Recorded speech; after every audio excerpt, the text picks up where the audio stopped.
Dengan bangga ia berkata tentang istrinya, "Ketika kulihat wajahnya, subhanallah, dia bagaikan bulan purnama di malam yang gelap." Sabit dan istrinya yang cantik itu hidup rukun dan bahagia.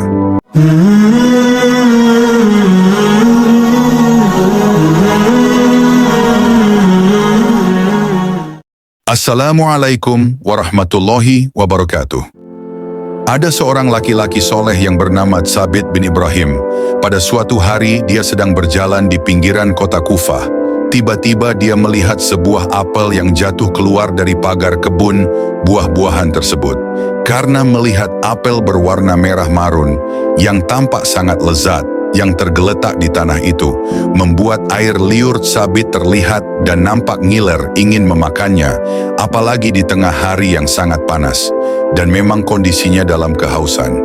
Maka tanpa berpikir panjang dia mengambil lalu memakannya, akan tetapi baru dia memakan setengahnya, dia ingat bahwa buah itu bukan miliknya, dan dia belum mendapat izin dari pemiliknya. Maka dia segera pergi masuk ke dalam kebun buah-buahan itu, ingin menemui pemiliknya, dengan maksud meminta buah yang telah dimakannya agar dihalalkan.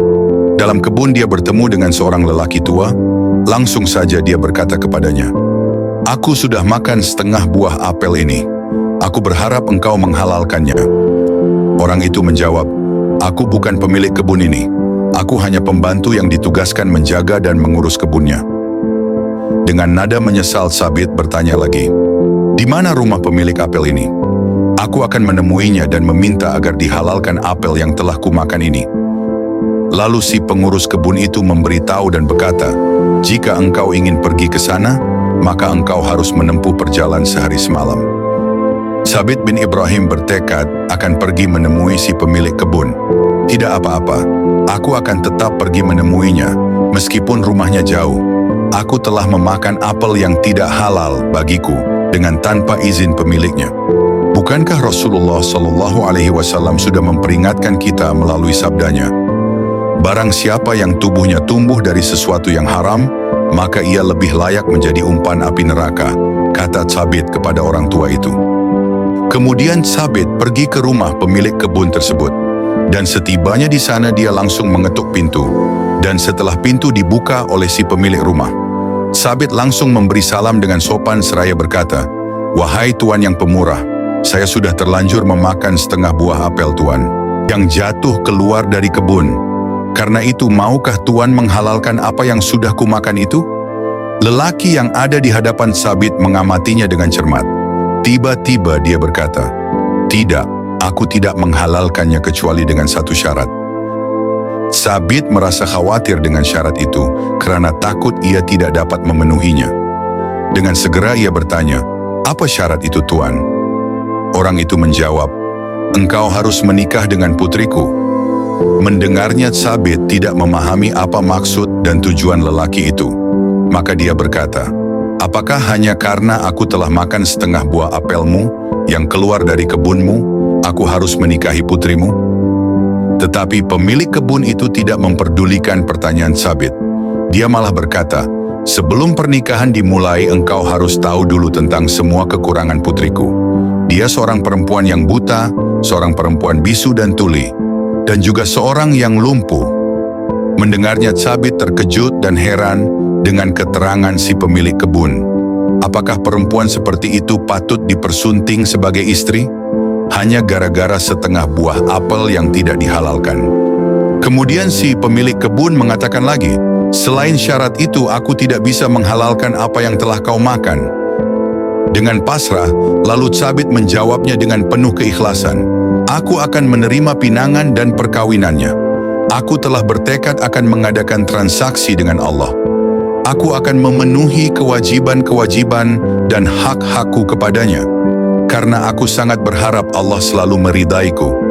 Mudah-mudahan aku dapat meningkatkan kebaikan-kebaikanku di sisi Allah Subhanahu wa Ta'ala." Maka pernikahan pun dilaksanakan. Pemilik kebun itu menghadirkan dua saksi yang akan menyaksikan akad nikah mereka. Seusai akad nikah perkawinan, Sabit dipersilahkan masuk untuk menemui istrinya. Dan sewaktu Sabit hendak masuk ke dalam kamar pengantin, dia berpikir bahwa dia akan tetap mengucapkan salam, walaupun istrinya itu tuli dan bisu. Karena bukankah malaikat Allah yang berkeliaran dalam rumahnya tentu tidak tuli dan bisu juga. Maka ia pun mengucapkan salam, Assalamualaikum. Tak disangka sama sekali bahwa wanita yang ada di hadapannya, yang kini resmi telah menjadi istrinya itu, menjawab salamnya dengan baik. Dan ketika Sabit masuk hendak menghampiri wanita itu dan mengulurkan tangan untuk menyambut tangannya, sekali lagi Sabit terkejut karena wanita yang kini menjadi istrinya itu menyambut uluran tangannya juga. Sabit sempat terhentak menyaksikan kenyataan ini. Kata ayahnya dia wanita tuli dan bisu, tetapi ternyata dia menyambut salamnya dengan baik. Jika demikian berarti wanita yang ada di hadapanku ini bisa mendengar dan tidak bisu. Ayahnya juga mengatakan bahwa dia buta dan lumpuh, tetapi ternyata dia menyambut kedatanganku dengan ramah dan mengulurkan tangannya dengan mesra pula, gumam Sabit dalam hatinya. Sabit berpikir, mengapa ayahnya menyampaikan berita-berita yang bertentangan dengan yang sebenarnya. Setelah Sabit duduk di samping istrinya, dia bertanya, "Mengapa ayahmu mengatakan kepadaku bahwa kamu buta?" Wanita itu menjawab, "Ayahku benar, karena aku tidak pernah melihat apa yang diharamkan Allah." Sabit bertanya lagi, "Ayahmu juga mengatakan bahwa engkau tuli, mengapa?" Wanita itu menjawab, "Ayahku benar, karena aku tidak pernah mau mendengar berita dan cerita orang yang tidak membuat ridhanya Allah. Ayahku juga mengatakan kepadamu bahwa aku bisu dan lumpuh, bukan?" Tanya wanita itu kepada Sabit yang kini sah menjadi suaminya. Sabit mengangguk perlahan mengiyakan pertanyaan istrinya. Selanjutnya wanita itu berkata, "Aku dikatakan bisu, karena dalam banyak hal aku hanya menggunakan lidahku untuk menyebut asma Allah saja.